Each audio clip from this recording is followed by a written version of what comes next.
Yo YouTube, l'homme le plus écouté du monde. On écoute, like, share, subscribe. Les bons bails. Et puis merde, hein, quoi, hein, putain, là. On passe littéralement des heures à consommer du contenu sur internet. À entendre des musiques qu'on assimile tellement que parfois, on ne les entend même plus. On les connaît par cœur et pourtant, on ignore tout sur elles. Tu vois, c'est vrai, là, je les connais par cœur. Cette musique-là, là, j'ai entendu 1000 fois sur YouTube. Je vous parle évidemment des musiques libres de droit. Non, mais c'est quoi qui vient de se passer, là? Eh, mais on est connecté. Moi puis Seb, on est connecté de fou, là. C'est là aussi la musique de radio, là. Ne vous êtes-vous jamais demandé qui était derrière ces musiques? Pourquoi faire de la musique libre de droit? Depuis quand est-ce que ça existe? Yo, ces sons-là, on les a entendus peut-être 1000 fois, bro. Comment gagnent-ils de l'argent? On pourrait se poser beaucoup de questions. Mais on ne se les pose pas. On s'en bat un peu les couilles. Mais si je vous disais maintenant que le plus grand compositeur de l'histoire était un mec qui fait de la musique libre de droit? Kevin MacLeod. L'homme le plus écouté du monde.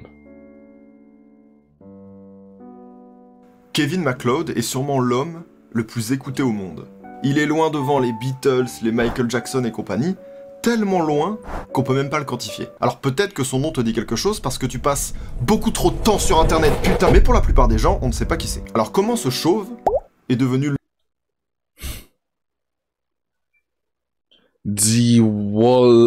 Hein? C'est lui l'homme le plus écouté? Niveau charisme, c'est difficile. Mais damn, niveau génie, ça doit être un monstre. Ça se voit qu'il est intelligent avec les lunettes puis sa tête de professeur, là. L'homme le plus écouté au monde. Prof de techno, ouais. Kevin MacLeod est né le 28 septembre 1972 à Green Bay, où il va y grandir. Ah mais il était beau gosse à son plus jeune âge. Kevin MacLeod est né le 28 septembre 1972 à Green Bay, où il va y grandir paisiblement. Alors, la légende raconte que tout bébé, ses premiers mots étaient « nique les droits d'auteur, ces fils de pute ». C'est faux, évidemment, c'est juste que le début de son histoire manque cruellement d'anecdotes parce qu'il vit une enfance banale. Il va apprendre le piano dans son enfance, au collège il va avoir un groupe de musique, etc. Et sa deuxième passion c'était les ordinateurs. Vous allez voir que son destin est déjà tracé. Dans son enfance, vers l'âge de 10 ans, il va recevoir un cadeau, un espèce de clavier piano, un truc pas ouf, mais qui pouvait brancher à l'ordinateur de la maison. Un Commodore 64. Posez pas de questions, je sais pas comment ça marche, c'est terrifiant. Et c'est à ce moment-là que l'histoire d'amour entre Kevin et la composition va naître. Du coup voilà, il a trouvé son kiff, il vit sa petite vie, etc. Il va falloir qu'on attende 1996, une très belle année si je puis me permettre, lorsque Kevin va créer un site web qui s'appelle incompetech.com. 1996, dis-vous qu'à cette époque, il y a à peine 100 000 sites internet. C'est très peu, c'est un OG. Et ce qui est drôle, c'est qu'il a juste créé son site internet, mais il n'a aucune ambition. Aucune. Ah cool, pourquoi t'as créé un site internet du coup? Parce qu'on peut créer des sites internet. Et les années passent, et le site qui ne sert à rien sert toujours à rien, mais ça lui sert à lui de défouloir. Donc du coup, bah, il y met des petites blagues, des machins, et à côté de ça, il essaye de vivre du métier de compositeur.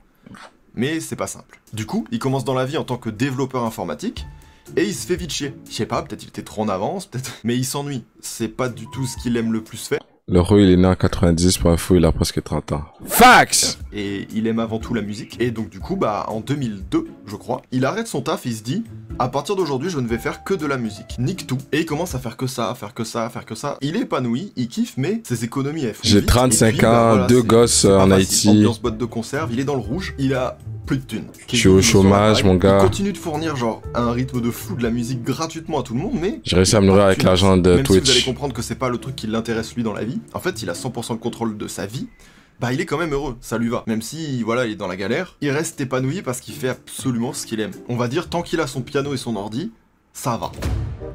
Ah ouais, le MacLeod, il se fait pas chier, hein. La révolution YouTube. Mais lui, il a pas lâché, il a continué toutes les semaines à mettre des musiques gratuites, etc. Et vers 2006-2007, il y a eu une explosion de YouTube et de la vidéo amateur. C'est-à-dire qu'il y avait tout, il y avait les vidéos de chats, les sketchs, le gaming, les pranks, tout ce que tu veux. Et au moment où tout ça explose, il est le seul dans le monde à proposer de la musique gratuitement telle qu'il le fait. Et son deal à lui, c'est, tant que tu crédites, tu peux y aller. Oh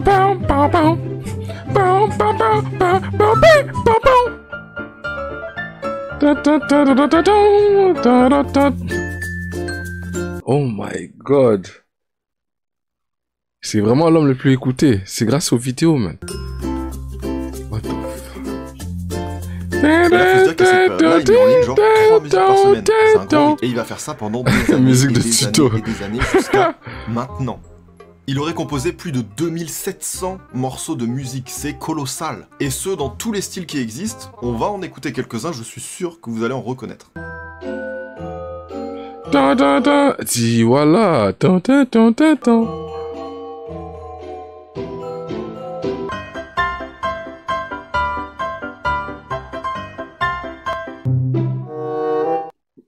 Ah, sa mère. Ça, c'est les sons que tous les youtubeurs utilisent. C'est le YouTuber Starter Pack.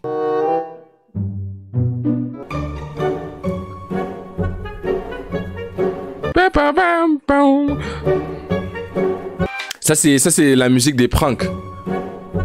Ça, c'est quand il y a un prank.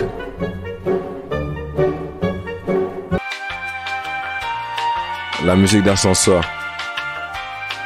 Et quand tu regardes de Ah, c'est un mastermind, le mec. loin, tu prends un peu de recul, son œuvre est gigantesque. C'est nul de comparer ça, mais j'ai cherché genre le nombre de morceaux au total d'un Michael Jackson. Il en a genre 130 par là. Kevin en a 2700. C'est beaucoup. Pardon. Pardon.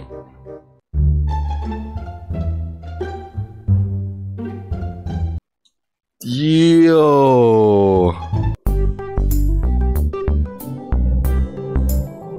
Il y a eu un documentaire sur cet homme, du coup, qui prend un axe assez intéressant sur le fait qu'aujourd'hui, on peut jouer tous les instruments de musique que l'on veut avec un ordinateur. Et que, bah, ça a tout changé, en fait. Ils prennent un exemple cool qui dit que, quand la photo est arrivée, les mecs qui faisaient de la peinture ont critiqué. Quand le cinéma est arrivé, les mecs qui faisaient du théâtre, ils ont critiqué. Et donc, évidemment, quand les compositeurs pouvaient tout jouer avec juste un ordinateur, bah, les vrais musiciens, entre guillemets, qui avaient des orchestres, etc., ils ont critiqué. Sauf que, bah, l'évolution gagne tout le temps en fait. Ils prennent aussi en exemple la temp music. Ça aussi, ça pourrait être une vidéo à part entière si on voulait. En gros, c'est l'une des raisons pour lesquelles les musiques de films se ressemblent toutes. Exemple, demain je fais un film, voilà, tac, etc. Pour le montage, j'utilise une musique que j'aime, genre je mets la musique d'Inception et je monte mon film avec ça. Ensuite, mon film est fini, et il faut remplacer les musiques que j'ai utilisées pour mon montage par des vraies musiques faites par un compositeur, comme ça c'est du sur-mesure, etc. Et généralement, tu demandes au compositeur de refaire un truc qui ressemble à ça. Parce que j'ai soit la flemme ou soit pas les moyens de payer les droits pour utiliser la musique d'Inception. Tout le monde fait ça, et dans le temps, tout s'est lissé, et tout le monde a utilisé les mêmes musiques, et on redemandait de refaire des trucs un petit peu similaires. Et qu'aujourd'hui, c'est de plus en plus dur de reconnaître une soundtrack par rapport à il y a des années, où t'entends Jurassic Park, c'est très connoté, et aujourd'hui, un nouveau film de super-héros, bon... c'est pas hyper marqué comme à l'époque. Voilà, je sais pas si j'étais compréhensif, mais dans tous les cas, c'est un sujet intéressant. Ça t'est peut-être déjà arrivé d'entendre une musique que tu crois reconnaître parce que le début ressemble, et hop, ça prend un virage à droite, et en fait non. C'est comme du simple. C'est une musique qui ressemble, mais c'est potentiellement de la temp music. Dans les films, c'est ce qu'ils font. Voilà, bref, je ferme cette parenthèse-là pour en revenir à Kevin. Quelque part, lui, en composant tout via ordinateur, etc., que ce soit un vrai violon qui est joué, ou que ce soit un faux violon fait par ordinateur, tant que c'est beau et tant qu'il y a l'émotion, on s'en branle. Et c'est un peu vrai. L'Empire McLeod. Sur IMDb, une base de données sur internet, Kevin MacLeod a été crédité dans presque 4000 films. 4000 films, c'est colossal. Genre il a une carrière dans le ciné qui est colossale. Mais ce mec il est multimilliardaire. J'ai Mais si tout est gratuit, comment il fait son oseille alors?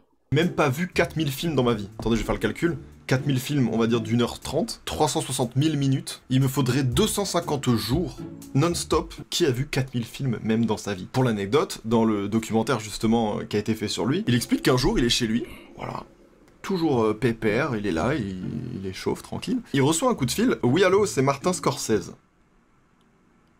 On lui explique qu'on a utilisé une de ses musiques pour le montage du nouveau film de Martin Scorsese. Cool, normalement c'est censé être un coup de fil plutôt agréable. Et qu'ils ont donné le film à un compositeur pour qu'il repose par-dessus, etc. Donc, la temp musique justement. Et qu'au final, Martin, monsieur Scorsese, il préfère la musique de Kevin. Donc il l'appelle pour savoir comment ça se passe, est-ce qu'on peut te l'acheter? Dis-nous tout Kevin. Ce à quoi il va répondre, c'est gratuit si vous me créditez. Et la prod, qui a des millions de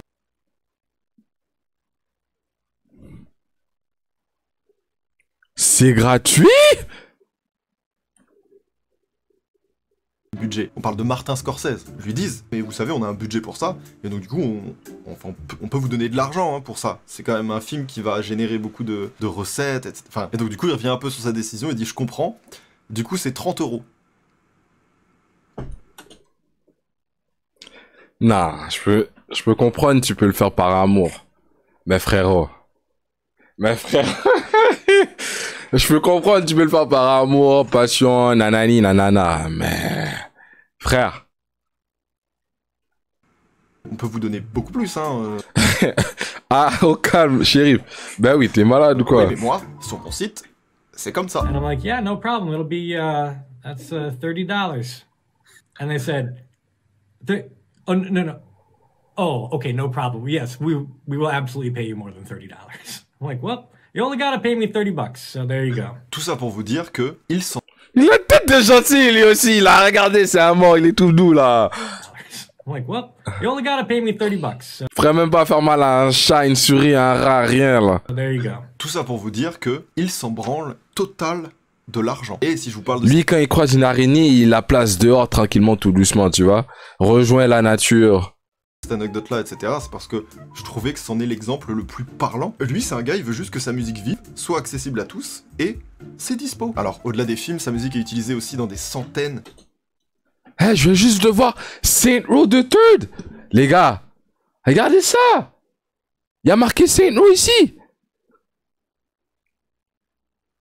Ce mec, il est multimilliardaire. C'est impossible, bro. Non, je veux savoir, je suis en net worth. On va voir si Sam nous le dit là. Mais je veux savoir, il faut combien d'argent, lui. De jeux vidéo différents. Même encore aujourd'hui, c'est en top tendance TikTok. Le truc là... Plus rien n'arrête Kevin MacLeod. Et ça aussi, on s'y attend peut-être pas au premier abord, mais il a aussi révolutionné l'industrie du porno. Sa musique est dans... Il est dans les complots. Même la porno. énormément de films de cul. Et donc du coup, bah... Ah, donne-nous un exemple, Seb. Fais-nous jouer le... Vu que c'est gratuit et qu'il y a beaucoup de porno amateurs, surtout avec internet, Ouais. c'est genre le compositeur de films de cul, quoi. Et puis je trouve ça incroyable parce que le mec, il est partout pour de vrai. Il est pas partout en mode, oh putain, c'est bien, t'es partout en ce moment, t'as percé, etc. Non. Il est partout. Il y a pas d'endroit où il y a pas lui. Et on parle du monde. Il a un impact sur la Terre. En fait, avec ce modèle-là, il a tellement changé les choses pour plein de trucs. Il a révolutionné Internet. Parce que je vous jure que tous les youtubeurs savent qui est Kevin MacLeod. Tous les gens qui ont déjà fait une vidéo ont tous déjà utilisé au moins une fois un morceau de lui. Fax. C'est sûr. Et on connaît tous dans le monde, hein, Je savais au même moins pas. un son de lui. Je connaissais même pas son nom. About what 5-6 years ago, the YouTube like top videos, I had like 20 of the 26 top. Like my music was in that many. À titre indicatif, si demain Kevin MacLeod pète un plomb, je sais pas pourquoi il pèterait un plomb, et on le vanne, il est contrarié, on le vanne sur sa calvitie, je sais pas. YouTube, c'est 4 milliards de vidéos vues par jour. Que un jour, 4 milliards. Statistiquement, on se tape, il y a forcément beaucoup de ces vidéos où il y a la musique de Kevin MacLeod. Sauf que lui, il est là depuis le début. Il est dans beaucoup de vidéos, du coup. Il est dans des millions de millions. Il est peut-être même dans des milliards de vidéos, je sais pas. On peut pas le quantifier vu que c'est beaucoup trop. Si demain, il se dit, écoutez, j'ai réfléchi, j'ai changé d'avis, et en fait, je vais récupérer ma thune et disparaître, en fait. Si il fait ça, imaginez les dégâts, sachant que les musiques de Kevin MacLeod sont même proposées par YouTube, dans la bibliothèque, etc. Si demain il choisit, et il peut, de changer d'avis et que toutes ces musiques finalement il les met dans une autre licence, je sais pas le nombre de vidéos qu'il va striker. Waouh! C'est vrai ça. Ah, ça c'est un gros coup de pute. Si demain il y a une meuf qui lui fait du mal, la terre entière elle va au chaos. Effondrer la plateforme en fait. Il a un pouvoir de fou ce gars. Et des gens avaient déjà pensé à ce problème et lui ont déjà posé la question, et il semblerait que c'est un homme de parole, et qu'il ne le fera pas. Mais rien que de savoir qu'il a le pouvoir de le faire, n'oubliez pas que... C'est incroyable. Faut pas du tout faire confiance aux humains. On est vraiment une espèce dégueulasse. Mais ça, on en parlera peut-être un autre jour, ou peut-être juste pas. Pour être un petit peu sérieux, faut savoir que lui, il fait ça gratos parce que il a aussi une philosophie de vie et une vision où, pour lui, musique, c'est accessible, ça se partage à tout le monde. Et aussi, pour rappel, je le répète, mais ça joue, il s'en branle de l'argent. Mais alors du coup, la question qu'on se pose tous, comment tu gagnes ta vie en fait, frérot? Exact. La richesse de Kevin. Se poser cette question. Avant d'y répondre, j'aimerais juste revenir sur qu'est-ce que c'est libre de droit. La licence Creative Commons, on voit ça souvent, mais c'est quoi? C'est une licence qui propose une solution alternative aux droits d'auteur. Demain, tu crées une musique, soit tu fais valoir tes droits dans ton pays, parce que chaque pays ont leurs propres règles de droits d'auteur, etc. Soit tu veux pas, pour je sais quelle raison, tu vois. T'as une solution d'alternative, qui est la licence Creative Commons. Et là-dessus, tu peux la rendre accessible autrement. On va pas rentrer dans le détail, mais il y a 6 ou 7 licences Creative Commons différentes, selon ce que tu veux qu'on puisse faire ou non avec ton œuvre. Kevin, lui, a choisi de rendre sa musique libre de droit, à condition de le créditer. Genre par exemple, je te donne un stylo gratuitement, par contre à l'indélébile, il y a le nom de ma société. Tu pourras jamais l'enlever. Mais il est gratuit. Tiens, cadeau. C'est un peu ça, l'idée. Mais du coup, comment il gagne des sous avec ce merdier? Il en gagne pas.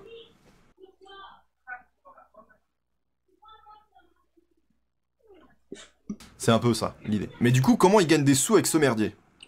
Il en gagne pas. Mais l'argent doit sortir de quelque part. Voilà.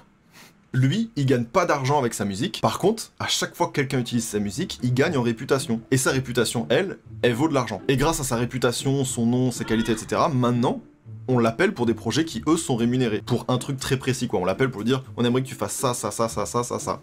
C'est pas juste, tu prends une musique sur ton site, tu vois. Donc du coup, il en vit par ça. Il a fait une stratégie marketing. Je suis méga connu.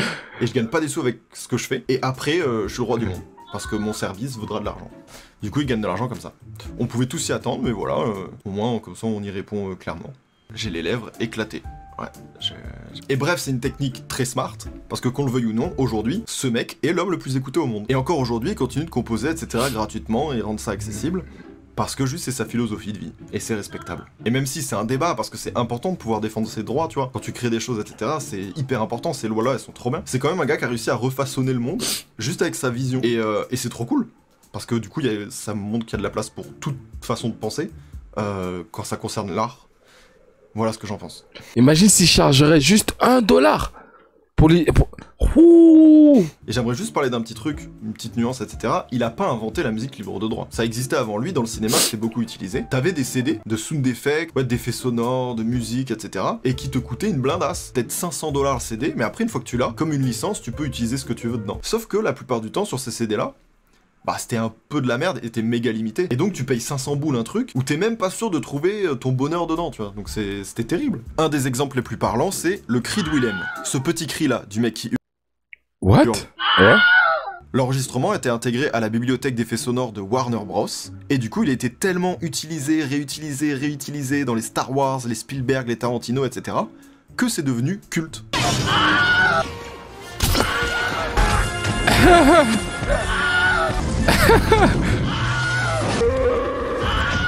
Pareil comme une musique de Kevin MacLeod, c'est sûr que vous avez déjà entendu ce cri. C'est un peu le même principe. C'est pas tout à fait pareil, mais j'essayais de faire un lien entre les deux. Même s'il a pas inventé la musique libre de droit et que ça existait avant, il a quand même réinventé tout le système. Il s'est imposé avec une vision, une philosophie de vie. Ce mec a changé à jamais la musique et Internet. On ne sait même pas à quoi ça ressemblerait sans lui. Merci à lui, on lui doit au moins ce petit hommage, ce petit truc cool. Du coup voilà, c'est aussi une des raisons pour lesquelles je voulais faire cette petite vidéo. Et mettons du respect sur Kevin MacLeod, même si c'est un truc de malade ça. Pas non plus. Un peu de calme. Is it bizarre to know that more people listen to you than most pop musicians? It's weird, I guess, but I mean, Regardez-le. it happens, so. T'as envie de le câliner tellement il a l'air gentil. Écoutez, voilà, c'est une vidéo un petit peu plus courte, mais ça sert à rien de la faire durer sur la longueur. Je crois qu'on a dit l'essentiel et on sait pas non plus grand chose sur le bonhomme. Enfin, c'est aussi bien comme ça. Enfin, c'est sa volonté. Est-ce qu'il a une femme, des enfants, il aime le sexe, l'alcool, les drogues, je sais pas, c'est quoi ses inspirations? Et c'est aussi bien pour nous, enfin bref. J'espère que ça vous a plu quand même, n'hésitez pas à me mettre un petit j'aime, ça fait plaisir, à vous abonner. Et vu que je veux pas avoir de problème avec Kevin... Et voilà Kevin. En plus son nom, Kevin. Kevin, ça doit être un nom de gentil, bro. Kevin MacLeod. MacLeod.